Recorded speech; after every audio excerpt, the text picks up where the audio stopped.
ሰላም እንዴት ናችሁ ውድ የቻናሌ ተከታታዮች። በዛሬው ቪዲዮ ደግሞ ህብረ ከዋክብት ምን እንደሆኑና ከየት እንደመጡ እናያለን። ኤዲት ለማድረግ በጣም ብዙ ሰዓት ስለሚፈጅብኝ እባካችሁ ላይክ፣ ሼር፣ ሰብስክራይብ መደረግ እንዳይረሳ። ወደ ቪዲዮ። ህብረ ከዋክብት ማለት በሰማይ ላይ የሆነ አይነት ቅርጽ የሚሰራ የከዋክብት ስብስብ ሲሆን ቅርጹም ከማይቶሎጂ ጋር በተያያዘ መልኩ የሰው፣ የእንስሳ ወይም ህይወት የሌለው ነገር ሊገልጽ ይችላል።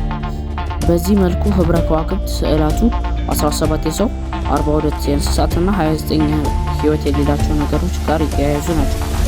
እነዚህ ተደምረው 88 ህብረ ከዋክብት የሚሆኑ ሲሆኑ በሳይንሱ ጥናት በደብ በመመደብ የሆነው 8 ቦታ ይጠቃለላሉ። እነዚህም የሄርኩለስ፣ የራካኤል፣ የባየር፣ የዞዲያክ፣ የኡዛ ሜጀር፣ የፐርሰስ፣ የሂቨሊ ወዘተ እና የኦሪዮን ቤተሰብ ተብለው ይታወቃሉ። ለምሳሌ የዞዲያክ ቤተሰብ የሚባሉ 12ቱ ተብለው ይታወቃሉ። ለምሳሌ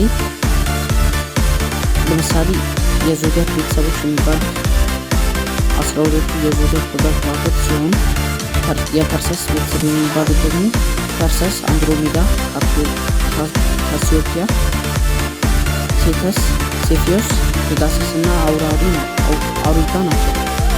በሰማያዊያን አካላት ስም ማውጣት አንዱ ስራው ያደረገው ዓለም አቀፍ አስትሮኖሚ ህብረት IAU በ1922 ዓ.ም የመጀመሪያው ስብሰባ ሲያደርግ 88 ህብረ ከዋክብት መኖራቸውን የተናገረ ሲሆን በ1928 ዓ.ም ወሰን ወጥቶላቸው ህጋዊነት አገኙ።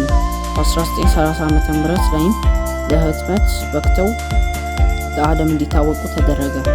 ከዚህም ውስጥ 48ቱ ህብረ ከዋክብት ግሪካውያን ስነ ከዋክብት ተመራማሪዎች ፕሎቶሚ አስቀድሞ በሁለተኛው ክፍለ ዘመን በአልማገስ መጽሐፉ የመዘገባቸው ሲሆን በህብረቱ ሙሉ ተቀባይነትን አግኝቷል።